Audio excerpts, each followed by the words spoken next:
വിനായകന്റെ voice എങ്ങനെ എളുപ്പത്തിലെടുക്കാം എന്നുള്ളൊരു tips ആയിട്ടാണ് വന്നിരിക്കുന്നത്. ആർക്കെങ്കിലും മിമിക്രി പഠിക്കാൻ ആഗ്രഹിക്കുന്ന ആളുകൾ ഉണ്ടെങ്കിൽ ചിലപ്പോൾ ഉപകാരപ്പെട്ടേക്കാം. ഓക്കെ, അപ്പോൾ അതെങ്ങനെയാണെന്നുള്ളത് ജസ്റ്റ് ഒന്ന് ഞാൻ കാണിക്കാം.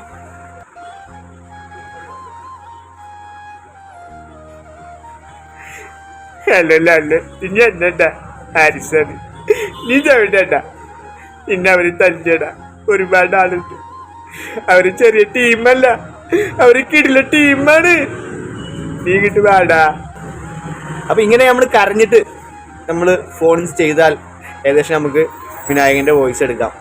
ഓക്കെ, ടിപ്സ് ഇഷ്ടപ്പെട്ടാൽ ഷെയർ ചെയ്യുക, ലൈക്ക് ചെയ്യുക, ഫോളോ ചെയ്യുക.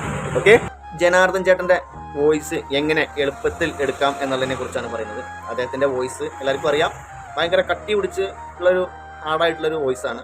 അപ്പം നമ്മൾ അതെടുക്കേണ്ട ഇതൊക്കെ എളുപ്പവഴിയായിട്ട് ഞാൻ പറഞ്ഞു തരുന്നത്. എളുപ്പവഴി എന്ന് വെച്ചാൽ പഠിക്കുന്ന ആളുകൾക്ക് അപ്പോൾ നമ്മളിങ്ങനെ ചുമക്കുക, നമ്മൾ ജസ്റ്റ് ഇങ്ങനെ ചുമക്കുക. ഞാൻ കാണിച്ചു തരാം. ചുമച്ച് കഴിഞ്ഞാൽ അദ്ദേഹത്തിൻ്റെ വോയിസ് നമുക്ക് എടുക്കാൻ പറ്റും.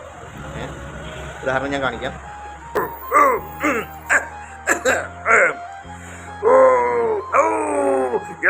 എഴുതോ തല്ലി ഒടുക്കണ അവന്റെ കാല്. ഓ എന്തിനാണ് എന്റെ കാല് തല്ലി ഒടിച്ചത്? ഞാൻ അവന്റെ കാല് തല്ലി ഒടുക്കാനല്ലേ പറഞ്ഞത്. ഓ അപ്പോൾ ഏകദേശം നിങ്ങൾക്ക് മനസ്സിലായി കാണും. ദുൽഖർ സൽമാൻ്റെ ഒരു വോയിസ് നോക്കാം അല്ലേ. എല്ലാവർക്കും നമസ്കാരം, ഞാനാണ് നിങ്ങളുടെ സ്വന്തം ഡിക്കി. ഇനി കളിയില്ലാത്തൊരു കാര്യം പറയാം. ടെസ്റ്റിനടുത്ത് പൂരം കണ്ടില്ലെങ്കിൽ വരാൻ പറ. ആൾക്കൂട്ടത്തിൽ ഞാനുണ്ടാവും. കണ്ടുപിടിക്കാൻ പറ്റുമെങ്കിൽ കണ്ടുപിടിക്കും. ലാലു ലക്സിൻ്റെ ഒരു വോയിസ് നോക്കാം.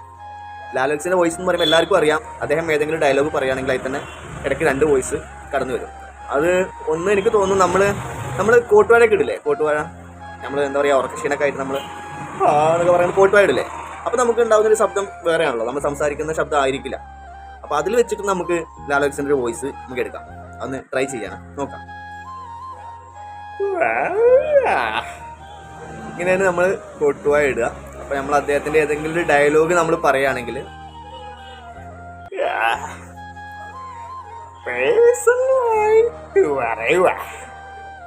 അത് നമ്മളൊന്ന് ഫാസ്റ്റ് ആക്കിയാൽ മതി. പേഴ്സണലായിട്ട് പറയുക,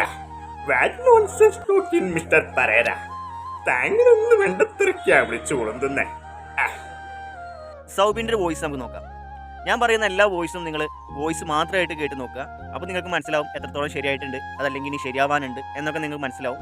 അപ്പോൾ സൗബിൻ്റെ ഒരു വോയിസിലേക്ക് പോകാം.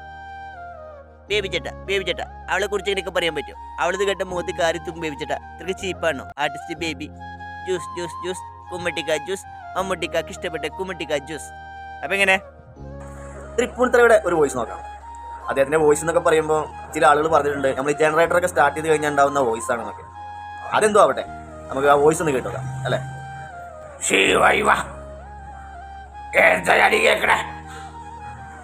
കോയത്തൂർ തറവാടെന്ന് പറഞ്ഞ ആരറിയാത്ത കുതിര പുലി കൈതായി വെക്കുന്ന തറവാടാ.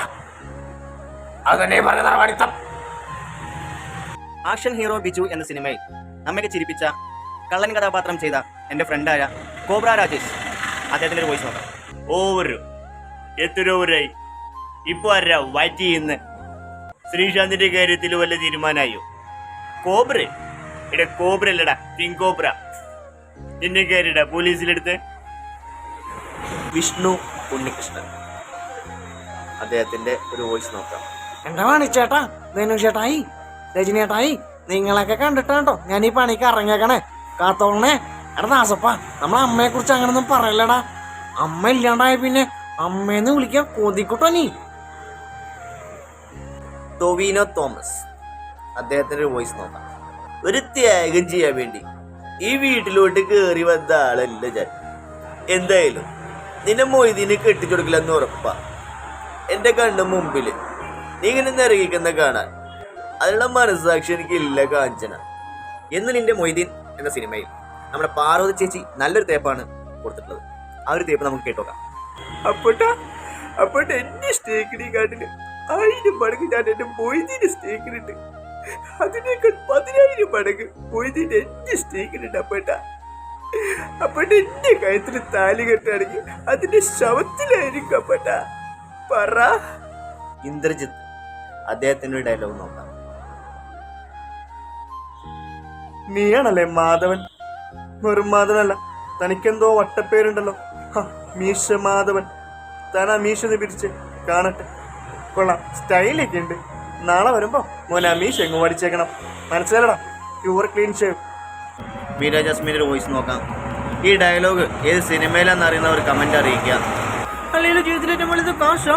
സഖാവ് തന്നെയല്ലേ പറഞ്ഞു, പണം വരുമ്പോൾ 4 ലക്ഷം പഠിച്ചാലത് ഉണ്ടാവും. അവിടെ പരീക്ഷ വരുന്നത് 4 ലക്ഷം പോയി പഠിക്കും. IAS എടുത്ത് വലിയ ലെറ്റർ നമ്മമ്മയ്ക്ക് വാക്ക് കൊടുത്ത ആളല്ലേ. അതുകൊണ്ട് എൻ്റെ അവകാശം തന്നാ മതി മാഷേ. അജു വർഗീസിൻ്റെ വോയിസ് നോക്കാം. എന്റെ മോന് പരനാറി മാമച്ച ഞാൻ നിന്നോട് 100-110 പറഞ്ഞതല്ലേ വേണ്ടാത്ത പണിക്ക് പോകില്ലേ. ഇത് ഞാൻ ഗോവയ്ക്ക് പോമിച്ചിരുന്ന കേശ. ഇതൊന്ന് 10 പൈസ തരൂല മോനെ. ഏതൊരു കഥാപാത്രം കിട്ടിയാലും അത് നല്ല രീതിയിൽ കൈകാര്യം ചെയ്യുന്ന ഒരു നടനാണ് ദിലീപേട്ടൻ. കഥാപാത്രത്തിന് അനുയോജ്യമായ സൗണ്ട് വേരിയേഷനും അദ്ദേഹം ചെയ്യാറുണ്ട്. സൗണ്ട് തമ്മ എന്ന സിനിമയിൽ ഒരു വ്യത്യസ്ത സൗണ്ട് തന്നെ ദിലീപേട്ടൻ കൊടുത്തിട്ടുള്ളത്. ആ സൗണ്ട് നമുക്കൊന്ന് നോക്കാം. പിതാവേ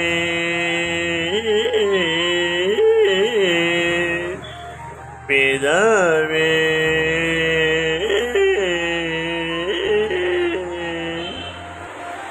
പിതാവേ. ഞാനുണ്ട്. സംഗീതത്തിന് എന്നെ തോൽപ്പിക്കാൻ ആർക്കും പറ്റൂല. സിനിമയിൽ ഏറ്റവും കൂടുതൽ പാട്ടുകൾ പാടി അഭിനയിച്ചവരിൽ ഒരാളായിരിക്കും മണിച്ചേട്ടൻ. മണിച്ചേട്ടന്റെ പാട്ടുകൾ എന്നും നമുക്കൊരു ഹരം തന്നെയാണ്. നാടൻ പാട്ട് എന്ന് കേട്ടാൽ നമ്മുടെ മനസ്സിൽ ഓടിമറിയുന്ന മുഖം മണിച്ചേട്ടൻ്റെതായിരിക്കും. മണിച്ചേട്ടന്റെ ഒരു വോയിസ് നോക്കാം. നിങ്ങളിപ്പോൾ വായിച്ച വേദപുസ്തകത്തിലെ ദുഷ്ടനും അധർമ്മനും ശത്രു ഞാൻ തന്നെയാ. പേര് നടേശൻ. സത്യവും ധർമ്മവും നോക്കുന്ന ഒരുപാട് ദൈവപുത്രന്മാർ നമ്മുടെ നാട്ടിലെ. അവർക്കെതിരെ ഒരു ചെകുത്താനേലും വേണ്ടേ? നിങ്ങൾക്കറിയോ, വളരെ താഴ്ന്ന നിലയിൽ നിന്ന് കഷ്ടപ്പെട്ട ഇതുവരെ ഞാൻ എത്തിയത്. ഇപ്പം പറയാൻ കൊള്ളുന്നതും കൊള്ളാത്തതുമായ ഒരുപാട് ബിസിനസ്സും ഉണ്ട്. CI മോഹൻദാസ് മെക്കെട്ടേറാൻ വന്നോണ്ടാ അവനെ കൊന്നത്. ഇനി താനതിനെതിരെ കോടതിയിൽ സാക്ഷി പറയാൻ പോണ്ട. അങ്ങനെ വല്ലതും സംഭവിച്ചാൽ ഞാൻ ആദ്യം കൊല്ലുന്നത് തന്നെയായിരിക്കും. തൻ്റെ മരണം കണ്ട് മനസ്സിനെ പിടക്കുമ്പോൾ തൻ്റെ മകനെ ഞാൻ കൊല്ലും. ഇത് 2 കുപ്പി കള്ളിൻ്റെ പുറത്ത് കൊച്ചിയിലെ ലോക്കൽ ഗുണ്ടകൾ പറയുന്ന വാക്കല്ല. കൊല്ലുമെന്ന് പറഞ്ഞാൽ ഈ നടേശൻ കൊന്നിരിക്കും. തെറ്റ് ചെയ്യുന്നത് രാഷ്ട്രീയക്കാരായാലും സാധാരണക്കാരായാലും നിയമം എല്ലാവർക്കും ഒരുപോലെയാണ്. ആക്ഷൻ ഹീറോ ബിജു എന്ന സിനിമയിൽ ഒരു രാഷ്ട്രീയക്കാരനോട് താൻ പോലീസുകാരനാണെന്നും നിങ്ങൾ എവിടെ നിന്നാണ് സംസാരിക്കണമെന്ന ബോധം നിങ്ങൾക്ക് ഉണ്ടാവണമെന്നും പറഞ്ഞ നിവിൻ പോളിയുടെ മാസ്റ്റർ ഡയലോഗ് ഉണ്ട്. ആ ഡയലോഗ് നമുക്കൊന്ന് നോക്കാം. എടാ പരനാറി, നീ ആരോടാണ് എവിടെ നിന്നാണ് സംസാരിക്കണം? ബോധനിക്കണ്ടാവണം. ട്രാൻസ്ഫർ നീ ഉണ്ടാക്കും കുറേ. എടാ പോസ്റ്റ് ഗ്രാജുവേഷനും എൻഫീൽഡും കഴിഞ്ഞ് കോളേജ് അധ്യാപകൻ ആ പണി വേണ്ട ഈ പണിക്കുന്നതേ നിനക്കൊന്ന് ചേർക്കാനല്ല. സിനിമാ നടന്മാരിൽ വെച്ച് എനിക്ക് ഏറ്റവും സിമ്പിളായ മനുഷ്യൻ എന്ന് തോന്നിയിട്ടുള്ളത് ഇന്ദ്രൻസ് ചേട്ടനാണ്. അദ്ദേഹത്തെ ഒരിക്കൽ മാധ്യമങ്ങൾ ചർച്ചാ വിഷയമാക്കിയപ്പോഴും അദ്ദേഹം ചിരിച്ചുകൊണ്ട് ഇങ്ങനെയാണ് പ്രതികരിച്ചത്. എനിക്കാരോടും ദേഷ്യവുമില്ല, ആരോടും പരാതിയുമില്ല എന്നായിരുന്നു അദ്ദേഹത്തിന്റെ പ്രതികരണം. എന്തായാലും ഇന്ദ്രൻസ് ചേട്ടന്റെ ഒരു പഴയ ഡയലോഗ് ഒന്ന് നോക്കാം. മുതലാളി ആരാ മണ്ടൻ? ഞാൻ എന്തിനാ മോഷ്ടിക്കുന്ന? മദ്യം കഴിക്കാൻ മദ്യം എനിക്ക് വീട്ടിൽ കിട്ടും. ഷാപ്പ് കൊടുക്കേണ്ട കാശ് ഞാൻ മുതലാളിക്ക് തരും. ഷാപ്പിലോട്ടുള്ള നടത്തം എനിക്ക് ലാഭം. അപ്പൊ ആരാ മണ്ടൻ? ഇന്നോ ടിപ്പ് മര മണ്ട. കോമഡിയിലൂടെ നമ്മെ ചിരിപ്പിക്കുന്നവരിൽ ഒരാളാണ് ധർമ്മജൻ. ധർമ്മജന്റെ പല കോമഡികളും നമ്മെ ചിരിപ്പിക്കാറുണ്ട്. പാപ്പിയപ്പച്ചൻ എന്ന സിനിമയിൽ ദിലീപിന്റെ കൂടെ കട്ടക്ക് അഭിനയിച്ചവരിൽ ഒരാളാണ് ധർമ്മജൻ. ധർമ്മജന്റെ ഒരു വോയിസ് നോക്കാം. വിജയ അപ്പുറത്തെ വീട്ടിലെ ചേച്ചി ഒരു ദൈവത്തെ പോലെ കണ്ട് കഴിഞ്ഞ ദിവസം ചേച്ചി പറയാ, ദൈവമേ നീ പിന്നെ വന്നോ. കൊച്ചു പ്രേമൻ ചേട്ടനെ കുറിച്ച് പറയുകയാണെങ്കിൽ അദ്ദേഹം ഒരുപാട് നല്ല കഥാപാത്രങ്ങൾ നമുക്ക് സമ്മാനിച്ച ഒരു നടൻ തന്നെയാണ്. തിളക്കം എന്ന സിനിമ നമ്മെ ഒരുപാട് ചിരിപ്പിച്ച ഒരു സിനിമയാണ്. അതിലെ ഓരോ കഥാപാത്രവും നമ്മുടെ മനസ്സിൽ ഇപ്പോഴും ഉണ്ട്. തിളക്കത്തിൽ വെളിച്ചപ്പാടായി അഭിനയിച്ച കൊച്ചു പ്രേമൻ ചേട്ടനും നമ്മെ ചിരിപ്പിച്ചു.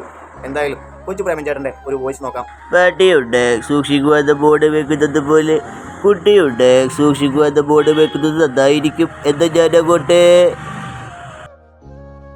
ഒരുപാട് കോമഡി കഥാപാത്രങ്ങളും വില്ലൻ കഥാപാത്രങ്ങളും നമുക്ക് സമ്മാനിച്ച ഒരു നടൻ തന്നെയാണ് സുനിൽ സുഗത. ഇമാനുവൽ എന്ന സിനിമയിലും അദ്ദേഹം നല്ലൊരു കഥാപാത്രം ചെയ്തിട്ടുണ്ട്. അദ്ദേഹത്തിന്റെ ഒരു വോയിസ് നോക്കാം. എടമാനല്ലേ ഈ ജോസഫേട്ടൻ നിനക്ക് തരാനുള്ള കാശ് ഈ ജോസഫേട്ടൻ തരടാ. ഇപ്പൊ ഈ ജോസഫേട്ടന്റെ കയ്യിലില്ലാത്തോണ്ടാ. പണ്ട് ദിലീപേട്ടന്റെ മിക്ക സിനിമകളിലും നായികയായിരുന്നത് കാവ്യമാധവനായിരുന്നു. അതുകൊണ്ട് തന്നെ ആ കാലഘട്ടത്തിൽ ദിലീപും കാവ്യയും ഇഷ്ട ജോഡികളായി മാറി. പിന്നീട് അത് വിവാഹം വരെ എത്തിച്ചു. എന്തായാലും കാവ്യമാധവന്റെ ഒരു വോയിസ് നോക്കാം.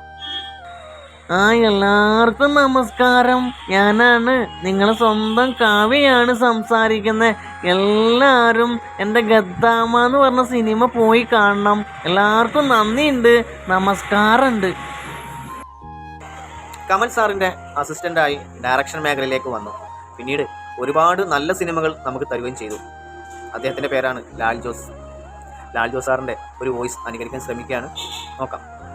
വിക്രമാദിത്യം എന്ന് പറഞ്ഞ സിനിമ ഞാൻ ചെയ്യാൻ കാരണം അതിൻ്റെ ക്ലൈമാക്സ് എനിക്ക്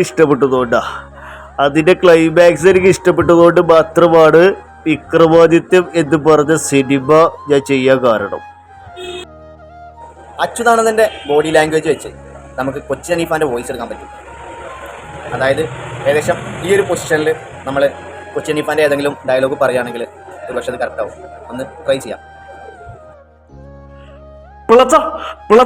പിള്ളേരെ കെടിയാർച്ച തറച്ച് എന്താ കാണിച്ച അപ്പൊ കൊണ്ടുവന്നിട്ടോ? അയ്യോ വൃത്തികേട് കേസർക്കട പിള്ളച്ച എന്താ പിന്നെ അപ്പുറം കാണിച്ച് നാളെ അപ്പുറം കാണിച്ചാലാ. സിനിമയിലെ ആണുങ്ങൾ മാത്രമല്ല പെണ്ണുങ്ങളും കോമഡി ചെയ്യാറുണ്ട്. കോമഡിയും നല്ല കഥാപാത്രമൊക്കെ ചെയ്യുന്നവരിൽ ഒരാളാണ് നമ്മുടെ ബിന്ദു പണിക്കർ ചേച്ചി. ചേച്ചിയുടെ വോയിസ് പറയാനുള്ള ഒരു ശ്രമം മാത്രമാണ്, ഒന്ന് നോക്കാം. എടാ അശോക, ഞാൻ 10ാം ക്ലാസ്സിൽ പഠിക്കുമ്പോൾ ക്ലാസ്സിൽ എനിക്കായിരുന്നു ഫസ്റ്റ്. റിസൾട്ട് വന്നപ്പോൾ ഞാൻ തോറ്റു. അതെങ്ങനെയാ? അവറ്റൾക്ക് എന്നോട് സ്നേഹമില്ലല്ലോ. ദൃശ്യം എന്ന സിനിമയിൽ സിദ്ദിഖാന്റെ ഒരു വോയിസ് എടുക്കാനുള്ള ശ്രമമാണ്, ഒന്ന് നോക്കാം. അധികാരത്തിന്റെ ഗർഭോ തിളക്കോ ഒന്നുമില്ലാതെ മകനെ ഓർത്തു പിടിയുന്ന ഒരമ്മ മാത്രമാണ് ഇപ്പൊ ഗീത. മക്കളില്ലാണ്ടിരുന്ന ഞങ്ങൾക്ക് ഒരു മകനെ കിട്ടിയപ്പോ അമിതമായ ലാളനം പേറിയ ഞങ്ങളിവിടെ നിൽക്കുന്നേ.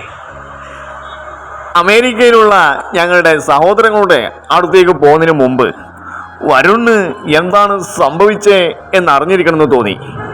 അതുകൊണ്ട് ചോദിക്കുക, ഞങ്ങളിനി കാത്തിരിക്കണോ ഞങ്ങളെ മകന് വേണ്ടി? എനിക്കും മനസ്സിലാവും ഞങ്ങളെ വിശ്വാസം ഉണ്ടാവില്ല, ഞങ്ങൾക്കും മനസ്സിലാവും. ബുദ്ധിമുട്ടിച്ചതിൽ ക്ഷമിക്കണം കേട്ടോ. സിനിമയിൽ സിറ്റുവേഷൻ അനുസരിച്ച് വോയിസ് ചേഞ്ച് വരുത്തുന്ന ഒരു നടനാണ് സുരാജ് വഞ്ഞാറമ്മൂട്. അത് കോമഡി രംഗത്തായാലും അദ്ദേഹത്തിന് അടി കിട്ടുന്ന രംഗത്തായാലും ഇടയ്ക്കിടയ്ക്ക് അദ്ദേഹം വോയിസ് ചേഞ്ച് വരുത്താറുണ്ട്. എന്തായാലും കാര്യസ്ഥൻ എന്ന സിനിമയിലെ ഒരു ചേഞ്ച് വരുത്തിയ ഒരു ഡയലോഗ് ഒന്ന് പറയാൻ ശ്രമിക്കുകയാണ്, നോക്കാം.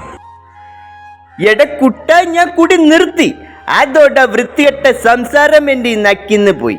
ഇനി ഏത് പരമ നാറിയുടെ വീട്ടിൽ വേണേലും എന്നെ ധൈര്യമായിട്ട് കൊണ്ടുപോകാം. ഒരു തെണ്ടി ഞാൻ ഡീസൻ്റിലെന്ന് പറയില്ല, സത്യവും. ഇമിറ്റേഷൻ എനിക്ക് തോന്നുന്നു അതൊരിക്കലും പഠിപ്പിക്കാൻ പാടാണ്, പക്ഷെ പഠിച്ചെടുക്കാൻ പറ്റും. വിനയ് ഫോർട്ടിൻ്റെ വോയിസ് നോക്കാം. അദ്ദേഹത്തിൻ്റെ വോയിസ് എങ്ങനെ എടുക്കേണ്ടത് എന്നുള്ളത് നിങ്ങൾ പറഞ്ഞുതരാൻ എനിക്കറിയില്ല. ഒരു കാര്യം ഞാൻ പറയാം, നമ്മൾ വായ കൂട്ടി സംസാരിച്ചു കഴിഞ്ഞാൽ അദ്ദേഹത്തിൻ്റെ വോയിസ് എടുക്കാൻ പറ്റുമെന്നുള്ളൊരു വിശ്വാസം ഞാനൊന്ന് കാണിക്കാം. ജാവ സിമ്പിളാണ്, പവർഫുൾ, ഭയങ്കര പവർഫുൾ ആണ് അല്ലേ? പിന്നെ സേഫാണ്. ജാവ വളരെ സേഫാണ്. മനസ്സിലാവുന്നുണ്ടോ വല്ലതും? ഇല്ലെങ്കിൽ പറയണം. അഞ്ജലിക്ക് മനസ്സിലാവുന്നുണ്ടല്ലോ അല്ലേ? ഇല്ലെങ്കിൽ പറയണം. നിങ്ങൾക്ക് മനസ്സിലായിട്ടില്ല. NN പിള്ളയുടെ ഒരു വോയിസ് നോക്കാം. NN പിള്ള എന്ന് പറയുന്നതിലുപരി അഞ്ഞൂറൻ എന്ന് പറഞ്ഞാൽ കൂടുതൽ ആളുകൾക്ക് അറിയാൻ സാധിക്കും. എന്തായാലും അദ്ദേഹത്തിൻ്റെ ഒരു വോയിസ് നോക്കാം. മറക്കണോ? എന്താ ഞാൻ മറക്കണ്ടേ? എടോ എൻ്റെ ലക്ഷ്മി, എൻ്റെ മഹാലക്ഷ്മി എൻ്റെ കൺമുന്നിൽ കിടന്നു പിടഞ്ഞു മരിച്ചത് ഞാൻ മറക്കണോ? പറയാൻ ഈ 500 മറക്കണോന്നേ. പാണ്ടിപ്പട എന്ന സിനിമയിൽ വില്ലനായി എത്തി നമ്മുടെ മനസ്സിൽ കയറി പറ്റിയ ഒരു നടൻ തന്നെയാണ് പ്രകാശ് രാജ്. എന്തായാലും അദ്ദേഹത്തിൻ്റെ ഒരു വോയിസ് പറയാൻ ശ്രമിക്കുകയാണ്, നോക്കാം. ഈ ബാസിദിന്റെ കൂട്ടുകാരനല്ലേ, അവൻ അടിക്കടോ. അങ്ങനെ ചെയ്ത നിനക്ക് ഇവിടെ ജോലി കിട്ടോ? ഞാൻ അടിക്കാൻ പറഞ്ഞാൽ അടിക്കടോ? അതോ കൂട്ടുകാരനായാലും സോറി, അപ്പനാണെങ്കിലും സോറി, കുറിച്ചതാ. ഒരുപാട് സിനിമയിൽ വില്ലൻ കഥാപാത്രം ചെയ്തിട്ടുള്ള ഒരു നടനാണ് സുരേഷ് കൃഷ്ണ. അദ്ദേഹത്തിന്റെ ഒരു വോയിസ് പറയാൻ ശ്രമിക്കുകയാണ്, നോക്കാം. സ്കൂളാവുമ്പോ തട്ടി മുട്ടി ഇതൊക്കെ ഇറക്കും. അതിന് പള്ളിക്കൂടത്തിന്റെ കവാടം പോലും ചവിടാത്തവൻ വന്നിട്ട് ബാപ്പ് കോപ്പ് ഇതൊക്കെ പറഞ്ഞാൽ രമേശന്റെ പട്ടി പറയും ബാപ്പ്. അനിൽ പനച്ചൂരാന്റെ വോയിസിൽ അദ്ദേഹം പാടിയ ചോര വീണ മണ്ണിൽ നിന്നുള്ള സോങ് ഒന്ന് പാടാൻ ശ്രമിക്കുകയാണ്, നോക്കാം. ചോര വീണ മണ്ണിൽ നിന്നുയർന്നു വന്ന പൂമരം ചേതനയിൽ 100 പൂക്കളായി പൊലിക്കവേ നോക്കുവിൻ സഖാക്കളെ, നമ്മൾ വന്ന വീതിയിൽ 1000 ചോര കൊണ്ടെഴുതി വെച്ച വാക്കുകൾ.